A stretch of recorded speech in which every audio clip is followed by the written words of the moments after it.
অ্যাকাউন্টে টাকা দিয়ে দিছি। ধন্যবাদ দোস্ত। এটা বলে ওকে জড়িয়ে ধরি। শুধু ধন্যবাদ না, তোকে ওখানে গিয়ে প্রতিষ্ঠিত হতে হবে। আর এই নে তোর বাসের টিকিট আর বাসাটার ঠিকানা। এরপর ওর থেকে বিদায় নিয়ে বরিশাল থেকে এখানে চলে আসি।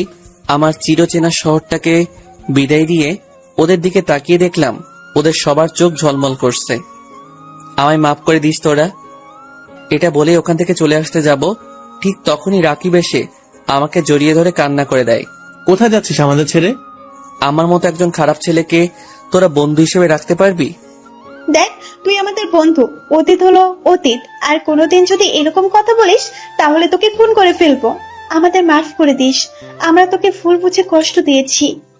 আমাদের মাফ করে দিস ভাই। আর তুই তো স্বপ্ন পূরণ করবি, আমরা তো সাথে আছি। আরে তোরা মাপ চাচ্ছিস কেন? তোরাই আমার সব। রাকিব, রিফাত, রাব্বি সবাই মিলে আমাকে জড়িয়ে ধরে। আজ মনে হচ্ছে আমি আর একা নই, আমার একটা পরিবার চলে গেছে আর আল্লাহ আমায় আরেকটা পরিবার দিয়েছে। ওদেরকে নিয়ে আর ভাবিস না, এখন থেকে তুই সব সময় আমাদের সবাইকে বাসে পাবি। তোদের সবাইকে অনেক ধন্যবাদ। আচ্ছা, এখন ক্লাসে চল। ও, ভুলে গেছিলাম, সামিয়া আজ তোর কথা জিজ্ঞেস করেছিল তুই আসার আগে। কেন? জানি না। আচ্ছা চল। এরপর যখন ক্লাসের দিকে যাব ঠিক তখনই দেখলাম সামিয়া। যখনই আমরা ক্লাসের দিকে যাওয়া শুরু করতে যাব ঠিক তখনই দেখলাম সামিয়া আমাদের ঠিক পেছনে একটা গাছের পাশে দাঁড়িয়ে আছে। আর অবাক করা বিষয় হলো ওর চোখে পানি। আমরা ওর দিকে তাকাতেই ও কান্না করতে করতে চলে যায়। কিছু বলার সুযোগও দেয়নি। এটা কি হলো? কিছুই বুঝতেছি না। ও এখানে কখন আসলো? আরে কখন আসলাম এটা বাদ দে, প্রধান কথা হলো ওর চোখে পানি কেন? কিছুই বুঝতেছি না। ওদের সবার মাথায় একটাই প্রশ্ন, ও এখানে কখন আসলো? আর এসে থাকলেও ও কান্না করতেছে কেন? আচ্ছা বাদ দে ওর কথা, হয়তো আবার নতুন কোনো ষড়যন্ত্র করতে এসেছিল। না রে, ওর চোখে অন্য কিছু দেখলাম। মানে? না কিছু না, ক্লাসে চল। এরপর ক্লাসে চলে আসলাম।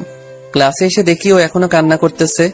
আর আমরা ভিতরে ঢুকতেই আমাদের দেখে ক্লাস থেকে চলে গেল। আর অবাক হওয়ার বিষয়, ও আর ক্লাসে আসেনি, তার মানে ও বাসায় চলে গেল। আরে আজব, আমি ওর কথা ভাবতেছি কেন? হ্যাঁ, এক সময় ওকে ভালোবাসতাম, কিন্তু এখন ওকে শুধু ঘৃণা করি। হয়তো পুকুর পাড়ে গিয়েছিল আবার আমাকে কোনোভাবে শায়েস্তা করতে। এখন পাঠকগণ, আপনারা কি ভাবতেছেন? সামিয়া ওখানে কেন গেল? তাহলে আপনাদের বিষয়টি পরিষ্কার করে দেই। শাকিলরা যখন একসাথে ক্লাস থেকে বের হয়েছিল তখন সামিয়া ও ওদের পিছনে চলে আসে। ওর মাথায় ছিল কিভাবে ওকে শায়েস্তা করতে চায় সেটা দেখা। কারণ ও বুঝতে পেরেছে যে গুন্ডা দিয়ে ওকে কিছু করা যাবে না, কারণ